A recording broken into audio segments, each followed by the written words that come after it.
morning, everybody. I'm sorry I don't speak Spanish, so it's going to be in English. I will try to speak clearly. My name is Eric Romer. I've been introduced already, but first I would like to thank Galileo University and Oscar for the great work for the organization and for inviting me to this great event, great opportunity for everybody to enjoy technology and learn a little bit more about it. Great event. And today I will be introducing to some of the research we are doing in my lab with the objective of showing what we are doing already in collaboration with some students from Galileo University in order to trigger in you maybe some willing to participate and eventually to, who knows, to come to Brazil to work on those projects. That would be a great opportunity. And with the experience I have with Galileo University students, I'm very looking forward to have you guys coming over and doing research with us or participating for those research projects. I know that there are big talents in here. I already have two in my lab. I have two students they are doing their PhDs. I've been introduced earlier, Giulio Ferman and Victor Ferman and Giulio Fajardo. And I'm looking forward to see you, to talk to you again. I will be here all the events, so if you have any questions or whatever, you please feel free to talk to me. So the theme of my presentation will be to present the assistive robotic platform research and development that we are developing in the laboratory in order to help people with a disability to recover their autonomy. To do that, I have been asked to talk a little bit about myself, so that's what I'm going to do. So my name is Eric Romer. I'm French. I had my Polytechnic diploma in France and BS degree in France too. Up to the master degree, I studied in France. Then in 2000, I got my master degree and I moved to Japan, where I did my PhD. In the Advanced Robotic Labs of Tokyo University. Then I lived for in total about 12 years in Japan, and I moved to Brazil in 2011, after the event of Fukushima. Now I am a professor and a robotic researcher at the School of Electrical Engineering and School of Electrical and Computer Engineering in Unicamp in Campinas in Brazil, in the state of São Paulo. And I also am a collaborator with the Coppelia Robotics in Switzerland, which is developing a software called VREP, simulation software, that I strongly recommend you to have a look on. It's a really great software, and you will definitely enjoy it. So my current theme of investigation is assistive and robotics and other robotic simulation, among others. And I will talk first a little bit about my previous work in Japan. In Japan, I worked on several teams, but mostly I want to introduce to this one, which is space robotics related. So I developed this robot called Leon. It's a hybrid leg wheel robot to be exploring the moon. Why is it hybrid legbot? It's hybrid because it can be either walking or driving.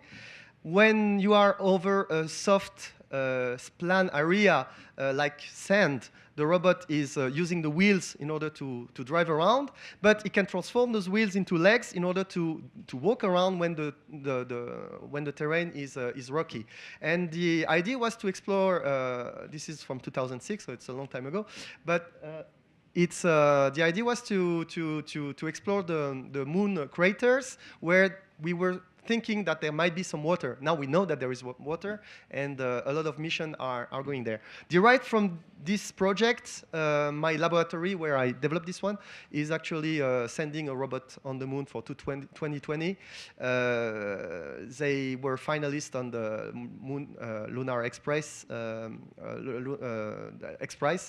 from Google, and there's a big company that has emerged from this research, and normally they will be on the moon in 2020. Another thing that I developed, the two last year I was in Japan actually, was this robot called Queens. It was a search and rescue robot that here you have a simulation of the robot climbing the stairs. So it's a robot that is able to climb the stairs.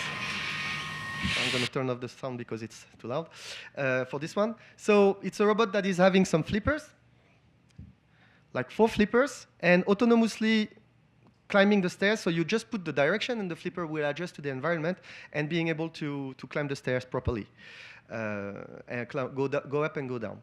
So that was done before the earthquake in 2011, followed by a tsunami and the nuclear explosion of Fukushima reactors.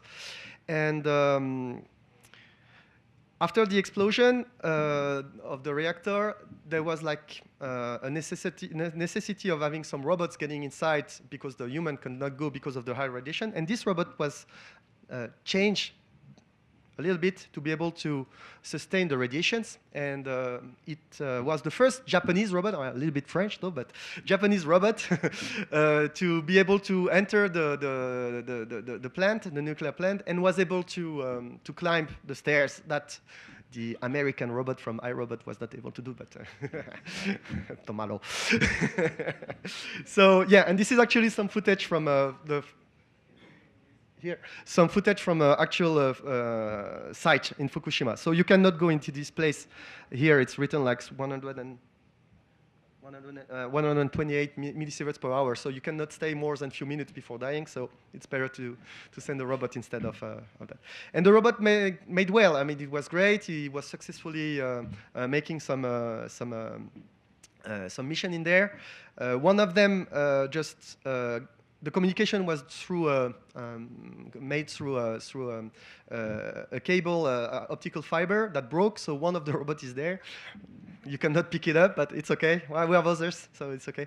And yeah, and robots were able to monitor those stuff. Anyway, so that was my research in Japan, and then I moved to Brazil for another type of research that I'm gonna be introducing to, and probably working on having a look on this research might give you some kind of envies to go and help us with those projects. So as a research overview, you can see that the idea is to have like the human being probably someone with a disability communicate with some robots that overcome their disabilities, being like the person cannot walk, so the person is sitting on a wheelchair, and the robot will do the mobility stuff. Manipulability being like the wheelchair would be eventually having a manipulator so the person can grab some object and interact with object, open doors or these kind of things. Or the person is able to walk but lost a hand, so we can reconstruct his hand being a robot, and the person will be able to interact with objects of everyday lives. So the idea is to have like some input devices actuating some robots through some technologies of control and eventually artificial intelligence to support the decision of what the person would be able to do with the robot. So we use several techniques, and I'm going to show you globally what we are doing in the lab. So the first part is actually was born from research that started here. Ali Lemus from Galileo University is a friend of mine from Japan. He contacted me a few years ago and said, "Are you interested in participating with this project that we have of making a low-cost prosthetic hand for emerging countries?" I said, "Yeah," and we did that, exactly that, and it's still a very prolific research that we are doing. So the idea is to have like a prosthetic, which is a device that will replace the missing limb of a person that has been amputated. And in order to replace the hand, the person needs to be able to interact with the hand, to communicate with the hand at some point, to be able to define what the hand should be doing. And obviously, those kind of devices exist. They are very, very expensive. Even the very cheap, even the cheap one are very expensive, and they just open and close the finger, which is okay. You can already grasp something, but it's not that good. And we have like at least 30 million people with amputation who are living in low-income countries So it's 80% of those person cannot afford this kind of care. So the idea of Ali from Galileo University was to build a low-cost prosthetic hand. And that's to be able to do that using the technology of you know, hacker style or maker style things, using 3D printing and off-the-shelf devices to be able to do that. So, and that's exactly what they did. But before talking about that, I want to show you what we are aiming for. This is the bionic hand. This is probably the best prosthetic hand that you can have in the world. It's a multi-grasping. It's very advanced. It's multi-grasping, meaning like you can do different type of grasping. 14 different style of grasping, being like B-digital, 3-digital, or doing this kind of thing, even grasping a mouse and clicking the buttons. So very useful on the paper. However, there are two problems. The first one is EMG activated. EMG means electromyography. It's like detecting the contraction of the muscles, you know, of the person in order to say, okay, when I'm contracting this, it will like this, it will be doing this. When I'm contracting like this, it will be doing. It's very, very difficult. But this is not the main problem. This is a big problem, but the other one is like the price tag. It is like very expensive. You can see that between 25,000 or 35,000 US dollars. This is very expensive for, this is the price of a car for a hand. And for instance, in Brazil in 2009, only 4% had it. Brazil is a big country, but anyway. So the 4 different kind of pattern that the hand can be done are shown here. So you have to take like tripod grip, these like three fingers, or like open palm is just opening, or just like be digital, or like getting pointing at something, or or getting something to grip, or the pointing fingers to be able to type, or even there is somewhere a mouse that you can get. I'm lost into the stuff. Anyway, you can see a lot of things, a lot of different ways to move the finger of the hand in order to interact with the environment. So this is great, but as I mentioned, it needs to be, to interact with the prosthetic, you need to have muscle contractions to be able to do that. And one muscle contraction, one group of muscle contracted means do this kind of grasping. So imagine 14 different types. Can you do 14 different types of contraction of your forearm? Yes, we kind of can, but it's difficult. It's difficult for the machine to get it. It's difficult for you to be doing it. It's even worse if I want you to do this experience. Put your hands like this. Rotate the hands. Do like this. Get your hand. Rotate like that, and try to move like your index finger of the right hand. Not so easy, right? Or the little finger of the left hand now. Without touching, just trying. Yeah, but maybe you can, maybe you can. Why is it difficult? Because when you're doing this, everything got mixed up. I mean, it's difficult for you to know what is what, because you don't see the thing. Anyway, so this is somehow what is happening with people that are amputated. When after the amputation, the surgeon is actually putting all the muscles and tendons all together in somehow, and you don't know anymore what is what. So it's very complicated to be able to contract a specific group of muscle after amputation. And this is actually a big problem, because you want to do that, especially if you really want to do that, to be able to interact with the machine. So it means that you need to train a lot yourself, and also the algorithm of the machine learning algorithm to be able to do this thing. So this is very complicated just with electromyography. Not very reliable. It is so complicated that people are just, after buying this nearly a car, $20,000 or $35,000 device, they cannot even use it properly. So to solve those two problems of being expensive and being difficult to work with, we worked with Galileo University on solving this making technology to solve those problems and studying that. So this is actually how it started. We used with Galileo University, we're in Guatemala, because maybe you don't know that Galileo University is in Guatemala, but yeah, it's there, I promise. You can look on the map. Anyway, the idea was to build a low-cost prosthetics based on some projects that are already open hardware projects that are emerging in the world. So we started with those ones, and then, well, Galileo students started to work on their own design to get the best out of the experience of trying to use those ones. And there is like, we are now like the fourth iteration of the Galileo hand. And the idea was to use 3D printer, low-cost hardware that you can buy from the hardware shop, and to keep the price lower than $500, much better than the $35,000. And that's what we do. We also developed a model with the simulator that I was talking to you about, like VREP, to be able to test the software, the hardware, the control strategies. So those are from some results that we had with Galileo University. So we use to select, to try to solve the problem of how to interact with the machine. We worked on several solutions.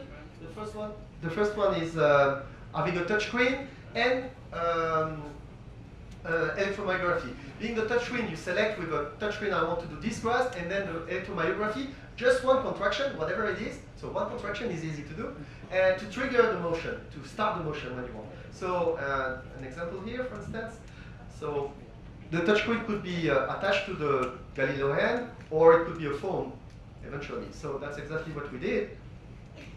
So selecting and a contraction to trigger the type of selection you want to do. This works pretty fine, but you need to have the other hand free to be able to touch. So it's okay. So in order, if your hand is already used, you can use eventually voice control plus the voice to say that I want to point, for instance, and then yes, point and the contraction, like here it is. With this device, actually the contraction is not with the muscles of the forearm, it's with the muscle of the face. But it's about the same technology. So point, open, close, all these kind of things, and it works.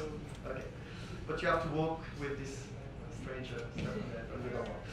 Of course, we can use voice also, like a microphone, and this is actually done in Galileo University. This is the dean office, if I'm not wrong. So, and it's working. Okay, there's no sound that he's saying something. Saying like, I think it was speaking also in Spanish. Anyway, and also you can use like classifier, artificial intelligence. So this is my student, Julio. In order to, and with the simulation on hand here. So using like artificial intelligence to classify and try to train some algorithm to detect different contraction pattern to assign that to a specific motion of the finger. But we went further, trying to find other type of solutions. So instead of having like 14 different contractions, we could have like few contractions, like one to select, one to cancel, one to trigger. And it's not enough to define what type of motion you want. So we use like eventually the movement of the hand, like sign language, in order to be defining. I want to point. I want to grasp like that. I want to take the mouse or something like this. And that's exactly what I'm doing here.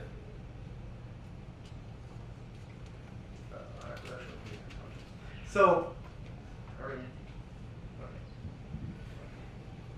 So with a specific motion, a sequence of motion, because we have an inertial measurement unit inside the prosthetics. So this is like the EMG device, the contraction device. So like a combination of motion and contraction will define what is the kind of interaction you want to have. So here it's like grasping a mouse with the virtual hand, and contraction will be clicking. So this is actually a nice thing to do, but it's nice, but you need to kind of dance the Macarena to be able to grasp the thing. It might be interesting, but I don't know. We did some research about the use of this, and it didn't get a great score. Another one, which is like probably simpler, is to use RFID. RFID are like those radio frequency identification tag that you can put,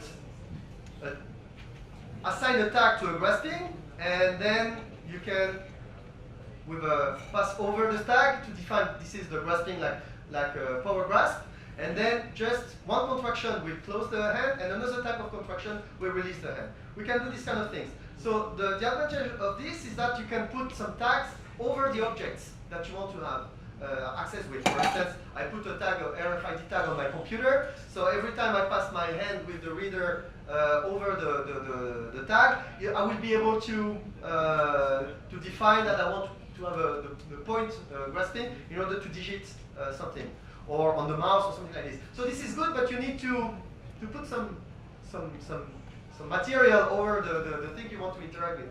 This is okay, but it's a pain. Or what you can do is also put like some tags on your pockets and this kind of thing. But again, Macarena.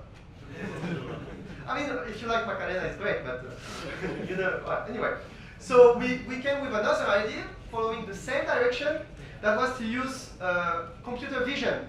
If the prosthetic, or in this case the phone, is recognizing the object, maybe it can fit that to a specific type of grasp. And this is actually what is happening here in the first version of our vision-based. So the camera will detect the object, suggest something, and then the contraction will trigger the thing.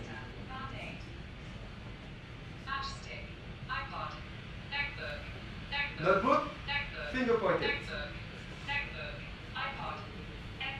Eggnog, cup, coffee mug, grasping. Now the remote control would be a pointing finger. Remote control. Remote control.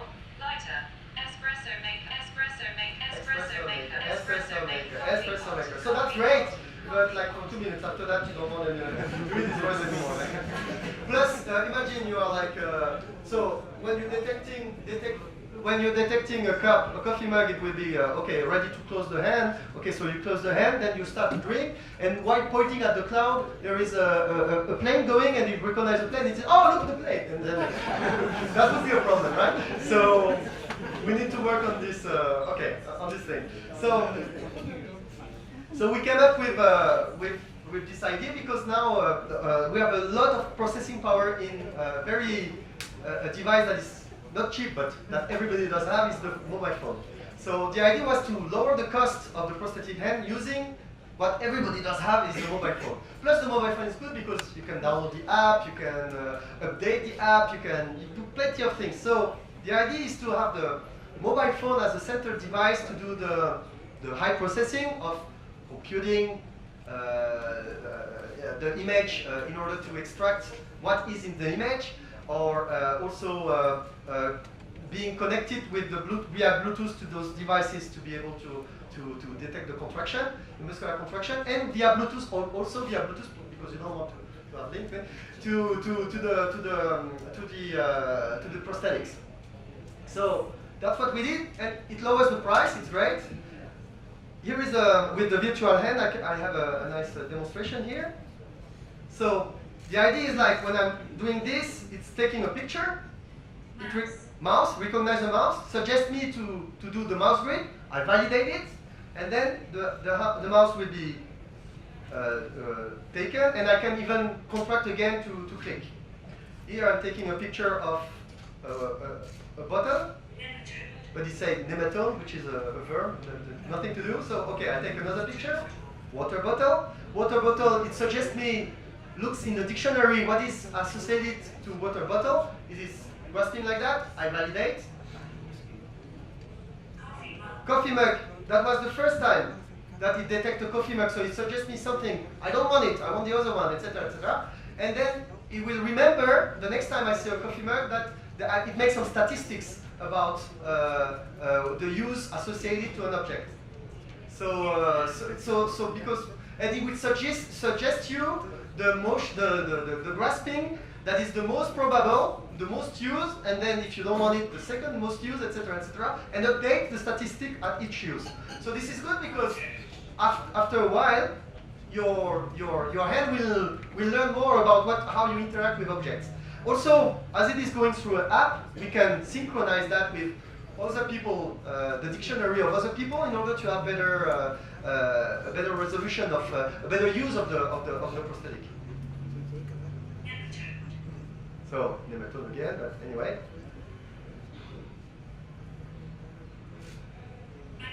Backpack, hook grip. Okay, hook grip, take like that. Perfect.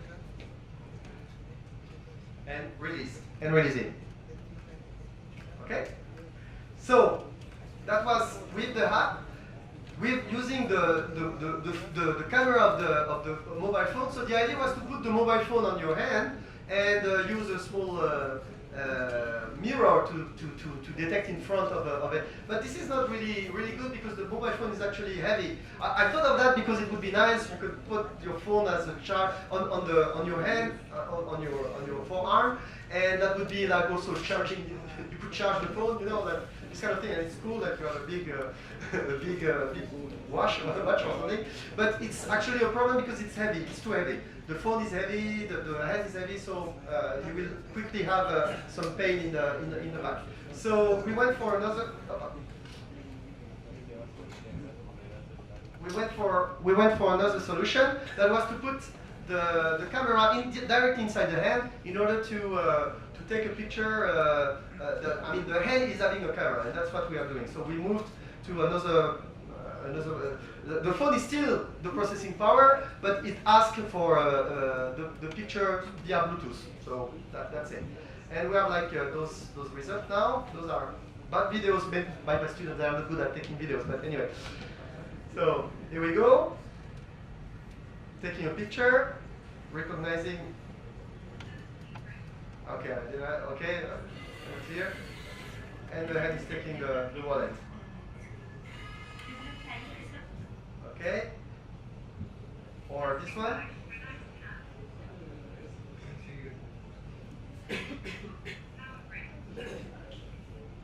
So water bottle, power grip, and then the hand is taking it and can drink.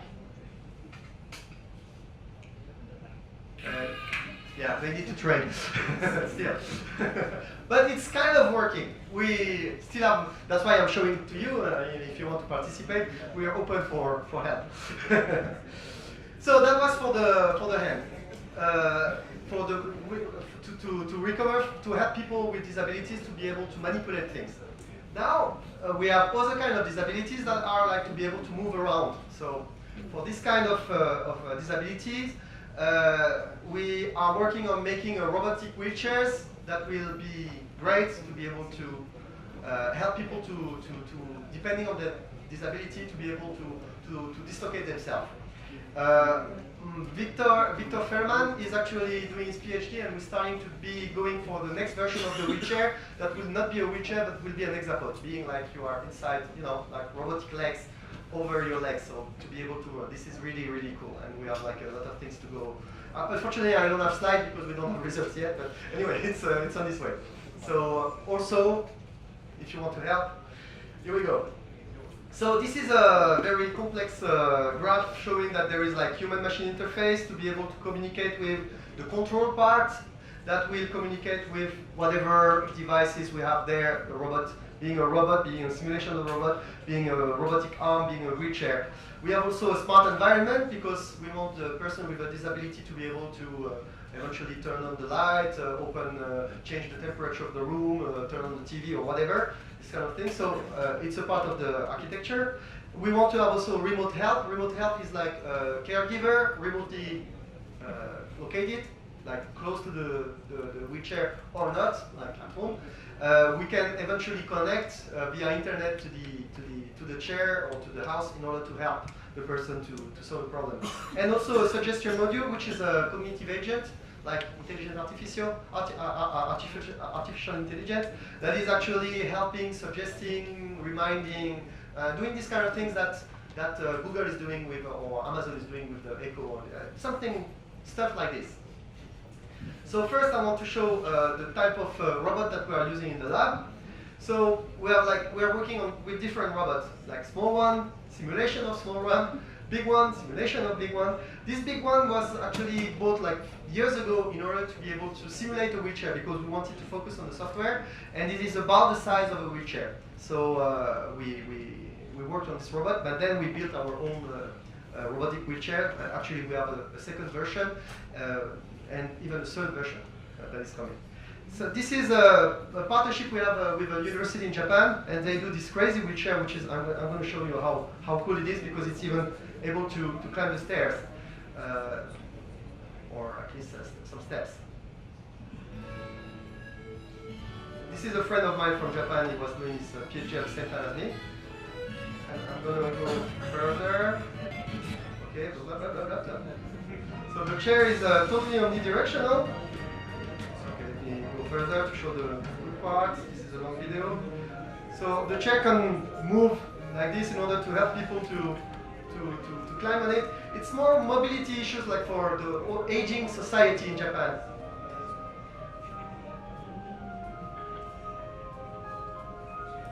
This is great. And the chair is like totally, you can go in diagonal direction like he's going to do right now, you see? Like you can keep the orientation of the chair and go in diagonal. So this is really great design. And also using the motion to be able to get closer to some object to open the door. Further, I want to show some. Keep the balance while you are driving on the rough terrain. You see, it's keeping the balance. The person over the chair is actually very comfortably seated. And I want to show you finally that it's able to climb the stairs, like kind of a leg mode. So here, giving motion. This is cool. Anyway, so we have a partnership also with those guys. We are developing some stuff with them. Obviously, we don't have the chair, but we have a simulation of the chair. So remote help, I want to show you some kind of user teleoperation device system that we are developing. So in this device, we use the simulation of the environment and the robot to show the situation from a specific point of view. What is the situation? And there is a camera over the robot that shows the real world. And you can directly, the operator can directly click and say, okay, I want to go there, and click here, click, and the chair will autonomously go to the point. So you can see that two words are synchronized. Click here, we'll check, go there, I will click here, and then the robotic wheelchair will go autonomously to there. Another thing is that there is a problem. People on a wheelchair who cannot move also their hands. Tetraplegic people, they can move only the head or not even the head. So how can they interact with objects? Well, putting a manipulator over the chair is a solution, and that would solve the problem of being able to open doors, for instance. So this person is having a disability, cannot move a lot, but is having a joystick to control either the wheelchair or the manipulator. And as you can see, the person is able to open the door. But look how tough it is. Like, okay, when you go and open the door, you don't even think of it. You just take the handle, open it, and that's it. This person needs to train a lot, and he's able to do it. But it's a little bit slow and difficult and tiring. He's doing it, I promise he succeeds. Look, this is amazing, by the way, because really difficult to do, and the person can do it. I don't know how many takes I have to do for this video. And go. Yes, congratulations. But you see, it's really, really difficult. So the remote helper would be able eventually to help this person using very intuitive devices. I like to use low-cost devices from the game industry because they are low-cost and reliable. So this is a PlayStation Move. So with the PlayStation Move, I can control directly the position of the end effector of the manipulator in order to be able to grasp eventually the the door and open it.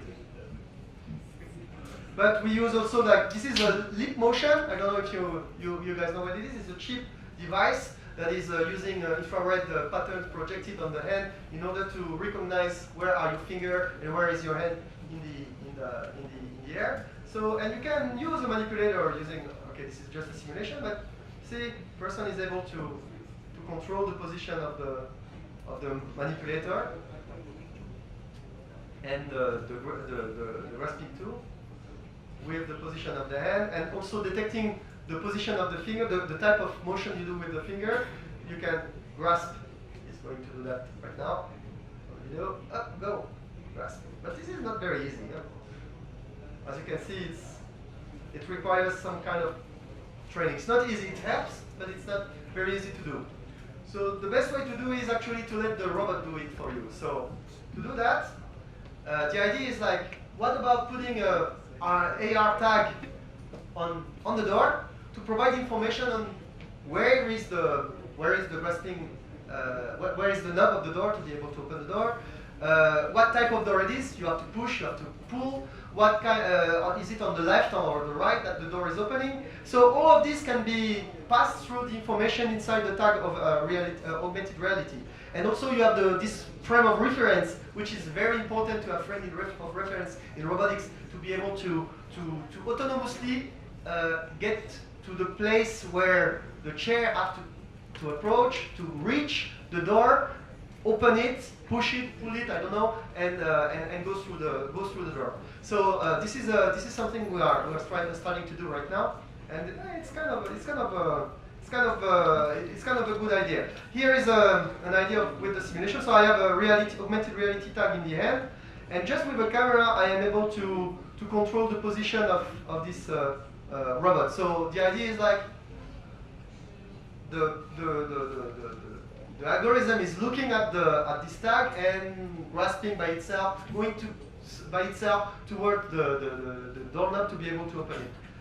Here is a very, very bad video, but just to show that we have it working with a real robot too. It's the same thing, exactly the same thing, but I'm also actuating in real time the robot that is over there. Here we go. Here we have a robot. So just to show that, yeah, that it works. Anyway. Okay, so this is for now. I want to show you the different kind of human-machine interface that we are developing in the laboratory to be adjusting to the need of the person with the disability. Depending on the type of disability, the person will be able to do stuff or not. The worst case scenario is the person not being able to move at all anything. Like it's called the locked-in syndrome. Not even the eyes are able to move properly. So what do we do in this case to let the person interact with the machine? Like we have to read the brain waves, the brain activities. So we put a cap over the person and with electrodes try to get the electricity pattern of the brain and extract from that some commands to the robot. Here I am over the wheelchair, but she is the one controlling it. Because there was it's very sensitive to noise and we did not have protection by the time. So what is happening is that she is looking at some blinking patterns on the screen, and the one she's focusing her attention on is the one that, okay, when you are looking at some blinking light, here in your cerebral visual cortex, this is where the vision is processed in your brain, there is some kind of reaction that when you are looking at something blinking at 5 Hz or 10 Hz or whatever, you have some kind of resonance frequency that can be detected here at 5 or 10 Hz, so or whatever else. So if you are looking at some blinking patterns, we are able to detect that you are looking at this pattern. So in that case, well, it's possible to do the following. If the person is focusing our attention of a blinking pattern of 6 Hz, then it means go front. If it is 10 Hz, go right. If it is 15 Hz, go left. And if it is nothing else than that, just stop. And in that case, that's exactly what we are doing. She is looking at those blinking patterns. Wirelessly, we are communicating the result of the result to the chair. She's turning. now she's looking for go front. It will go. The chair will go front for 30 centimeters, and then go front again 30 centimeters, and the idea is to try to go outside. Okay, it's very slow, but for a person who is not able to move at all, it is like crazy fast. Woo! Something like this. So something like this. But it is like amazing that the person is able to communicate with a machine just by the power of the thought. And you can see that she's able to take me outside. Okay, I'm going to pass the video. You understand the problem. If the person is having still some mobility on the face, why not using that? Because usually when you have an accident or degenerative disease, what is happening is like you still have some contraction, muscular contraction. And that's actually what I'm doing. I'm using this electromyographic device to detect the muscular contraction, to assign that to a motion of the wheelchair. So smirk left will be turn left, looking right will be turn right, clenching like my teeth biting will be forward, and winking twice will be to stop. So I can drive. If you look here, I'm doing some kind of motion. It's very subtle. Like yeah, I can turn and biting to go front, double wing to stop, and you are able to navigate in an environment to use this stuff. Okay, I did turn left, etc. Okay, it's nice. It works if you have some motion there.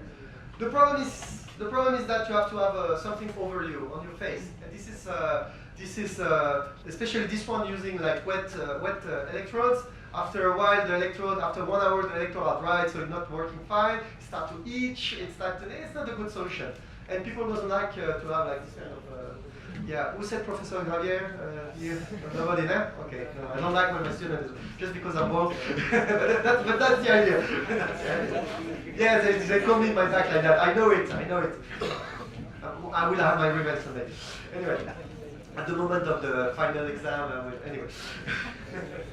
So instead of having something over your face, we were thinking like, what about having some kind of external device to detect your facial expression to map that some motion. So we use this 3D camera called Interreal Sense. It's kind of like a Kinect, you know, but for close range. And it's very good to detect the facial expression. And that's actually what we do. We control the wheelchair by facial expression. A kiss to go front, a smile to stop, lifting your eyebrows to turn left, putting your tongue out to go backward, etc., etc.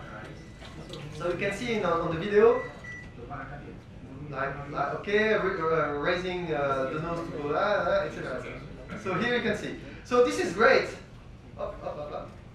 This is great, and it works fine. You see that person is able to work. So, and it requires zero training. Actually, there is a spin-off company that is opening with this guy. Paolo is opening it, and it's getting great fundings. It's actually going to. They have a company in the States. Anyway, it's doing great. And it doesn't require a lot of training. Facial expression is something like very that people can have. Well, the problem is like, okay, you make a kiss. First, there's someone going to be awkward. So you make the kiss. The chair will start to drive, and then it starts to drive. So you start to smile and stuff. But that's the problem. But after a while, you get used to it, and you can drive easily using this technique. Plus, you can map any kind of facial expression to the motion of the wheelchair. So this is something that works very fine. But it requires some kind of 3D camera. So we're working on using a normal webcam, like this one. And the idea here is like, I'm going to show you here, is like not using directly a facial expression, but using your nose as a joystick.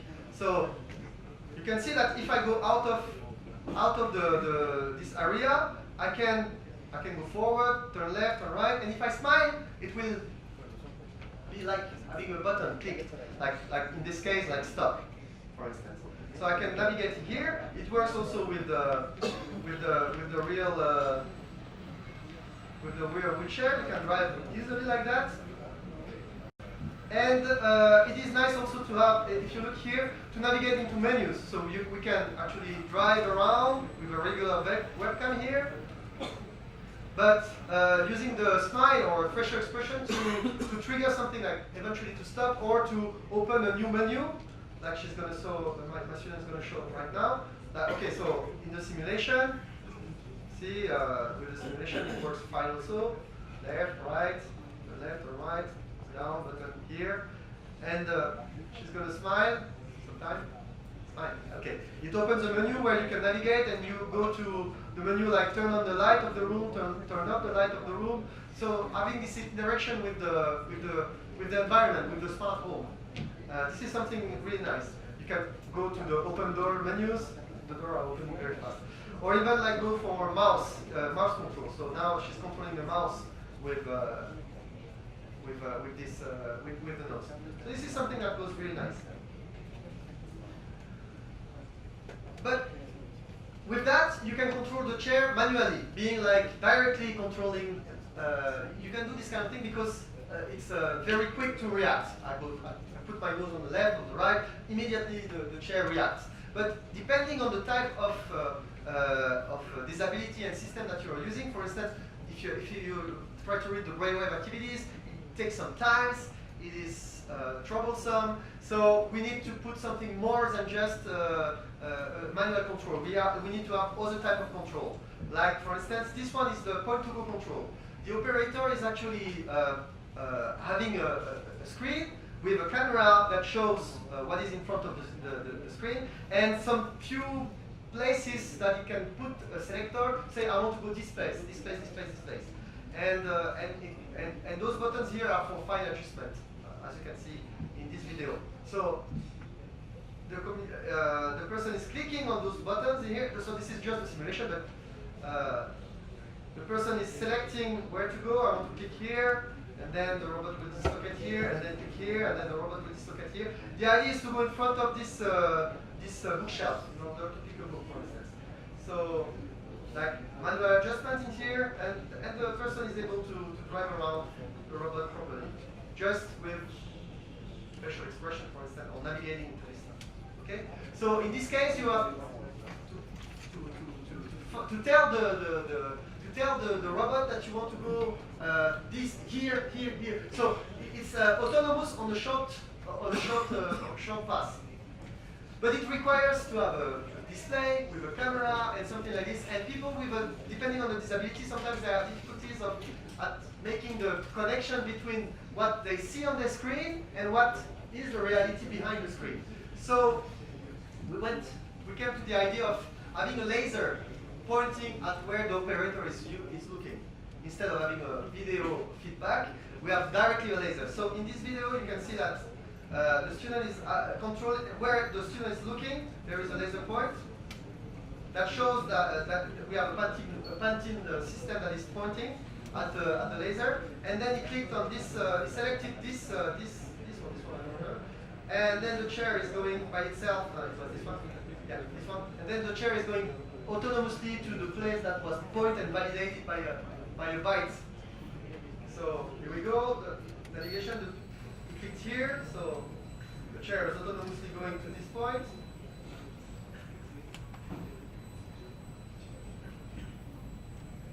You can at any moment choose to go somewhere else, but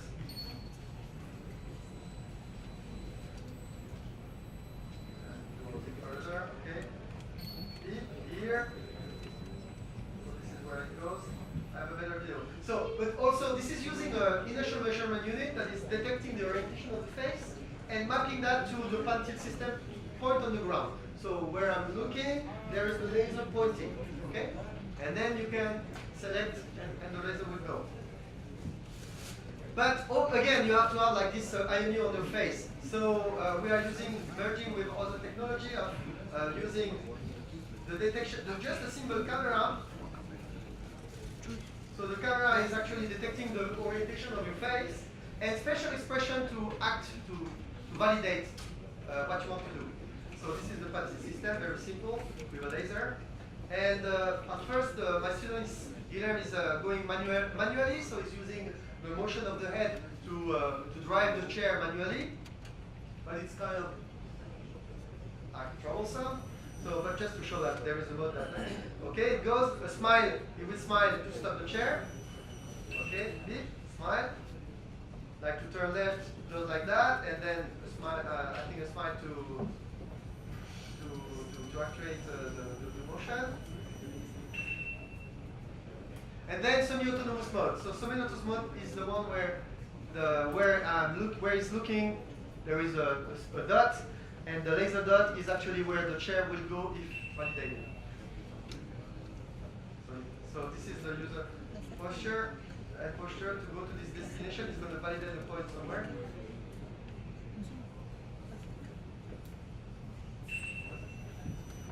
Further. Okay. To understand better, it's going to show here. So calibration, let's say I want to go to this point. Here, you want to go here. And the chair is going by itself. An addition of that we are doing is like we are modeling the environment, the total environment, using a stereo camera or a Kinect. And in order to leave, the laser will be green if you can go to this place and red if you cannot go to this place. So because we know the model of the environment, we know if the chair can go there and autonomously goes to this part. I want to go ahead with this kind of technology in order to point at not only the ground to go to somewhere, but to point at some object to make some suggestion of how to grasp object, what to do with an object. So I'm looking, the laser is pointing, and then there is this cup. I want to grab this, so I'm looking at the cup, the laser will point at the cup, the scene will understand that this is a cup and tell me, okay, this is a cup, do you want to grasp it, drink it, throw it away or whatever? Make some suggestion, selecting it, and autonomously the robot will go, grasp, and give you something to drink. So that's the idea. Okay, so those are some of the projects we are working on in my lab, and they are totally open. They are totally open to collaboration, as I mentioned. So there is human-machine interface, there is hardware stuff that we can do, there is software stuff that we can do, and control stuff that we can do. All of you here have some background different, and I'm pretty sure you can identify yourself with your own specialty on one of these kind of things. So if you are interested in collaborating to one of these projects, or if you have even ideas of development for technologies to help people to recover their mobility or manipulability or whatever, to help people with these capabilities, we are open to discussion, and we would like to have your feedback, and eventually we can, if there is and I'm sure there is some kind of willing to do these kind of things, I can see how it could be possible for you guys to come to Brazil to study there a little bit, and then eventually having some kind of double degree or doing this kind of thing, or it could be internship, or I don't know exactly, but I want you guys to come over in the lab and visit Brazil and have fun with us doing this very interesting job. Thank you very much for your attention.